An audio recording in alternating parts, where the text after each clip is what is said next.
Hi, అందరికీ నమస్కారం.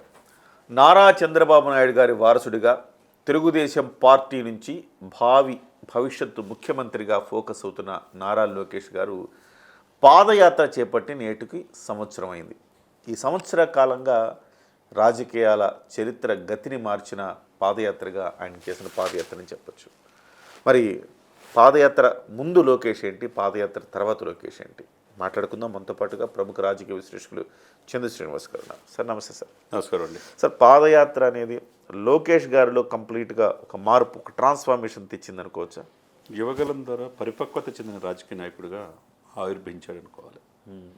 పప్పు నుంచి నిప్పు దాకా ఎదిగాడు. అనేక అవహేళనలు, అనేక అవమానాలు ఎట్లయితే పవన్ కళ్యాణ్ గారిని మాట్లాడారో లోకేష్ బాబుని తన బాడీ షేమింగ్ గురించి కానీ, తన వ్యక్తిగత వ్యవహారాల గురించి, తన అమ్మగారి గురించి, తన తండ్రి గురించి అలాంటి మాటలు అతను వింటాడని అనుకోలేదు. కూడా అవహేళన చేశారు. రాజకీయాలకు పనికిరారు అనుకున్నారు. కానీ అతను స్టాన్ఫోర్డ్ యూనివర్సిటీ చదువుకున్నారని మరిచారు ఇల్లు. కసితో వాళ్ళ నాన్నగారు 52 రోజులు జైల్లో ఉన్నప్పుడు తన పడిన ఆవేదన తనకు ఒక అన్నగా చేతును అందించాడు పవన్ కళ్యాణ్ గారు. దాంతో ఢిల్లీ పెద్దలు కలిశాడు. సరే, పార్టీ చేజారిపోతుంది అనుకున్న సమయంలో 4.5 దశాబ్దాలు ఉన్న పార్టీని కాపాడాడు. జాతీయ ప్రధాన కార్యదర్శిగా మళ్ళా అధికారంలో రావడానికి తన వంతు పాత్ర పోషించాడు. అది ఎప్పుడు గుర్తుపెట్టుకోవాలి.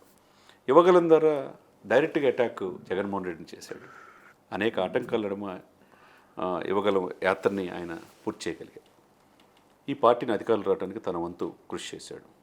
4 కారణాలు ముఖ్యమైతే, 1 పవన్ కళ్యాణ్ గారు ఇచ్చిన చేయూత, చంద్రబాబు నాయుడు గారికి అనుభవం, 3 లోకేష్ గారు, 4 మోదీ గారి యొక్క ఆశీస్సులు. దీనివల్ల కూటమి అధికారులు వచ్చింది ఆంధ్రప్రదేశ్లో. మీరు చెప్పినట్టుగా తన ఎమర్జీ అయిన తీరు, ఎక్కడైతే కోల్పోయామో అక్కడే ఎమ్మెల్యే కావాలని కసితో డైరెక్ట్ ఎలక్షన్లో పాల్గొంటే ఇక్కడ ఓడిపోతారని చెప్పి చాలామంది పందాలు పెట్టుకున్నారు. 100 కోట్ల పైన పందాలు పెట్టారు ఆయన మీద. కానీ దాదాపు 1,00,000 మెజార్టీ దగ్గరలో 90,000 మెజార్టీతో గెలిచాడు. అక్కడ ఎప్పుడు అది సీటు టీడీపీది కాదు, కసితో గెలిచాడు. అక్కడే ఎయిమ్స్ ఉంది, అక్కడే రాజధాని ఉంది, ఉండవల్లి ఆయన నివాసం కూడా అక్కడే మంగళగిరి పరిధిలో ఉంది. ఆంధ్రప్రదేశ్ రాజకీయాలు కాకుండా జాతీయ రాజకీయాల్లో తండ్రికి తగ్గ వారసుడిగా లోకేష్ ఎమర్జీ అయ్యాడు. అది అందరూ అప్రిషియేట్ చేసే విషయం. లేకపోతే మీరు చెప్పినట్టు సంవత్సర కాలంలో అతను పరిణితి చెందిన తీరు చూస్తే, ఒక నేటి తరం రాజకీయాలకి ఒక రోల్ మోడల్గా యువతని తన మార్గంలో తీర్చిదిద్దడానికి 4.5 దశాబ్దాలు తన తండ్రి ఏర్పాటు చేసిన టీడీపీని తన తండ్రి జైల్లో ఉన్నప్పుడు మొత్తం ఎవరి కాళ్ళు వెళ్ళిపోతే పార్టీని కాపాడుకున్నాడు. చూసారా, అతని పరిణితి అప్పుడే అర్థమైపోయింది. ఇప్పుడు తీసుకున్న శాఖలతో కూడా ఆ శాఖలకి అవన్నీ తీసుకొస్తున్నాడు. యాజ్ ఎడ్యుకేషన్ మినిస్టర్గా, తర్వాత సైన్స్ అండ్ టెక్నాలజీ ఐటీ మినిస్టర్గా చాలా బాగా చేస్తున్నాడు. సైన్స్ అండ్ టెక్నాలజీ ఆయన కాదనుకోండి, ఐటీ అండ్ టెలికమ్యూనికేషన్స్. ఐటీ మినిస్టర్గా ఆయన గతంలో ఏదైతే వాళ్ళ నాన్నగారు చేశారో అవన్నీ కూడా విదేశాలు వెళ్ళి పెట్టుబడులు తీసుకురావడానికి గూగుల్ ప్రతినిధులతో, తర్వాత ఎలన్ మస్క్తో, రెన్యూబుల్ ఎనర్జీ, తర్వాత ఈ ఆటోమొబైల్ ఇండస్ట్రీస్ కావచ్చు, ఇట్లాంటి అన్ని రకాల సత్యనాదెలతో ఐటీ ఇండస్ట్రీస్ రావడానికి ఆంధ్రప్రదేశ్ని, ఇప్పుడు అప్పులమయమైన ఆంధ్రప్రదేశ్ని అభివృద్ధి వైపు తీసుకెళ్తానికి తన వంతు పాత్ర పోషిస్తున్నాడు. ఏమంటారు కిరణ్ గారు? అవును, ఎగ్జాక్ట్లీ. అంటే మంత్రిగా తనను నిరూపించుకున్నాడు. గతంలో కూడా మంత్రిగా పనిచేశాడు, ఇప్పుడు కూడా మంత్రిగా పనిచేశాడు. కానీ గతం కంటే ఇవాళ ఆయన అవసరం ఈ రాష్ట్రానికి ఎంత ఉందో చూపించాడు. ఆయన ఆ ప్లేస్లో ఉంటే ఏ రకంగా చేయగలుగుతాడో చూపించాడు. రాజకీయ నాయకుడిగా పూర్తి స్థాయిలో ఆయన పనిచేయడానికి అవకాశాలు రాలేదు, కానీ బట్ మంత్రిగా మాత్రం ఆయన ప్రూవ్ చేసుకున్నాడని చెప్పాలి. మీరైతే ఎన్ని మార్కులు ఇస్తారు మంత్రిగా ఆయనకి? నేనైతే ఇప్పుడు ఆయనకున్న ఇదిని బట్టి 75 మార్కులు ఇస్తాను సార్. ఎగ్జాక్ట్లీ. ఎందుకంటే ఇవాళ విద్యాశాఖ ప్లస్ మానవ వనరుల శాఖ, అంటే మానవ వనరులను ఎలా వినియోగించుకోవాలి, సద్వినియోగం చేసుకోవాలి, ఎలా తయారు చేసుకోవాలి, తర్వాత ఎలా వినియోగించుకోవాలి, 2 అంశాల కోసం ఆయన మాత్రమే చేయగలడేమో అనుకునేటట్టుగా ఆయన చేస్తున్నాడు.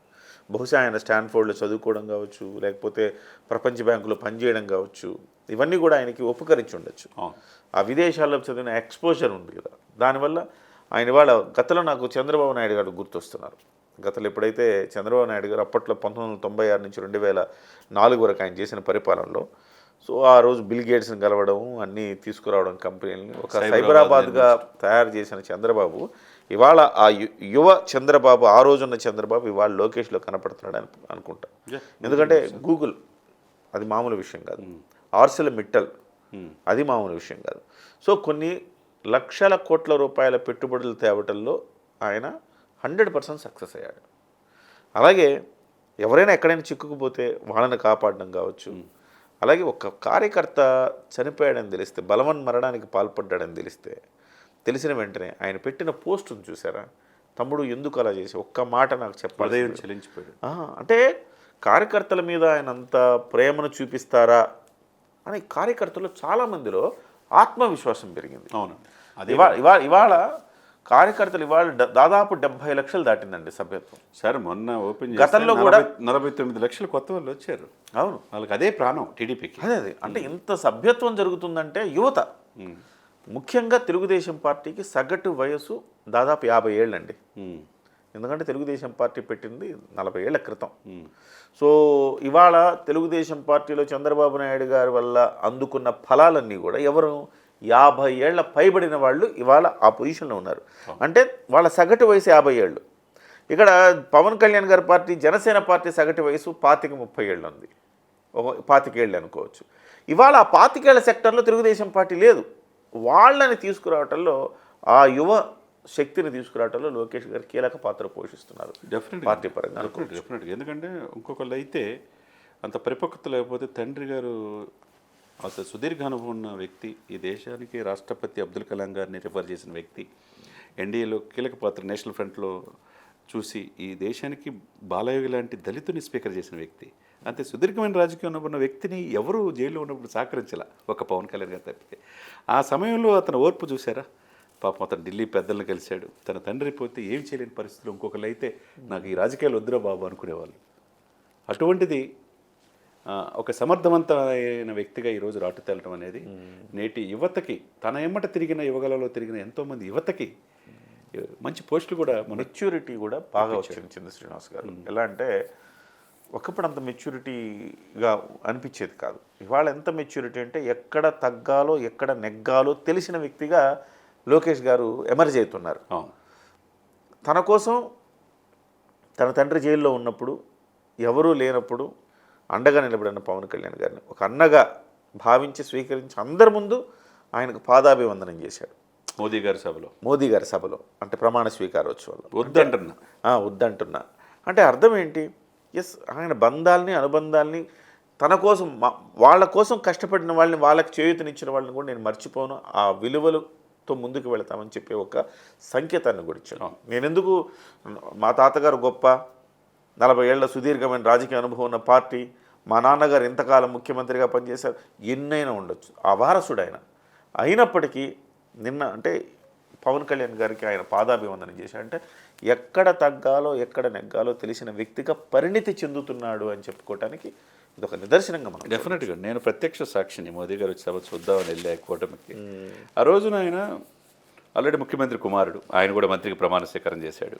అక్కడ కాళ్ళకి దండం పెట్టాల్సిన అవసరం, గదిలోకి వెళ్ళి పెట్టవచ్చు. కానీ ఎందుకు పెట్టాడు అందరి ముందు? అదొక సంకేతం. అది ఒక సంకేతం.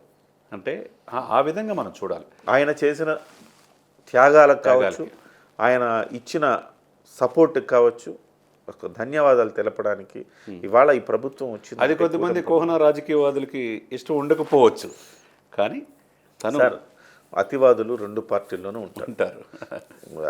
పవన్ కళ్యాణ్ గారు చంద్రబాబుకి తలగుతున్నాడని అనుకునే వాళ్ళు ఉంటారు.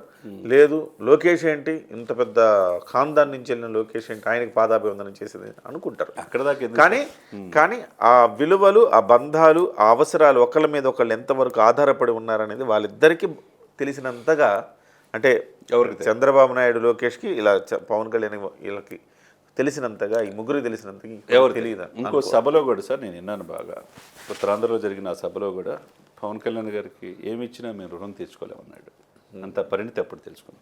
తర్వాత కఠినంగా ఎక్కడ ఉండాలా, చంద్రబాబు నాయుడైనా ఊరుకుంటాడేగా, నేను ఊరుకోనని చెప్పేసి నిన్న పార్థసారథికి వీళ్ళందరూ సంకేతం ఇచ్చాడు. జోగి రమేష్ ఆ పార్టీ కార్యకలాపాలు ఎలా తీసుకుంటారని చెప్పి. కాబట్టి ఎక్కడ కఠినంగా ఉండాలో తెలుసు, ఎక్కడ ప్రజలకు సేవ చేయాలి, పార్టీని ఏ విధంగా నడపాలో కూడా తెలిసిన వ్యక్తిగా మనం లోకేష్ గారిని ఈ 1 year అయిన సందర్భంగా హృదయపూర్వకంగా మనం శుభాకాంక్షలు తెలియజేయాలి. ధన్యవాదాలు సార్.